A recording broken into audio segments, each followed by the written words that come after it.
tanto el razonamiento lógico como la lectura pues fueron, digamos, reivindicados como las dos grandes competencias, aunque pues realmente afuera, en otros exámenes, por ejemplo, para medir la meritocracia, también se habla de competencia ciudadana, se habla de otras competencias, pero realmente el examen de admisión no tiene sino dos competencias, que es la del razonamiento lógico y la lectura. Pero mucho antes había otros paradigmas, había otros modelos o otros tipos de acceder al texto, a la lectura. Hubo una época, hace mucho tiempo, que eso se llamaba aptitud verbal. Se le daba estatus de aptitud no solamente a la verbalidad, sino también a la matemática. Entonces se hablaba en esa época, hay unos 50 años, de aptitud matemática y aptitud verbal.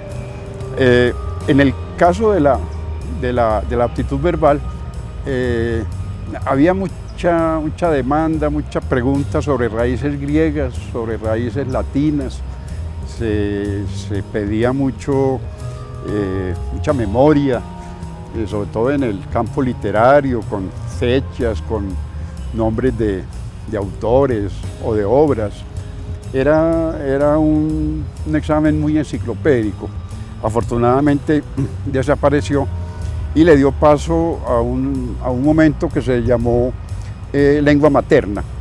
En esa lengua materna se pedía pues como cierto dominio del aparato lexicográfico del español como lengua materna. Entonces en el examen se pedía mucho sinónimo, mucho antónimo, y había una forma mecánica de la analogía, como decir que el libro es a escritor como tal cosa es a otra. Entonces ese momento se superó y llegó con los albores del siglo XXI el paradigma o el modelo de la competencia lectora, en los términos más o menos que ya se ha esbozado el concepto.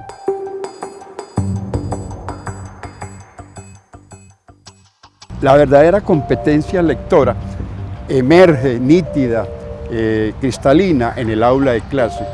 En un examen, en una prueba tipo test, como lo es el examen de admisión, hay algunas limitaciones, hay algunas restricciones, porque no toda la posición, no toda la capacidad del lector es posible llevarla a ese esquema limitado de ABCD.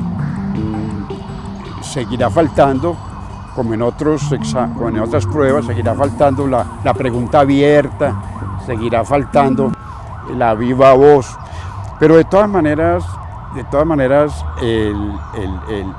la prueba de competencia lectora sí logra resolver un asunto de por qué esa competencia lectora es universal, porque esa competencia lectora no es solamente para los que vayan a estudiar filosofía o filología o literatura, no.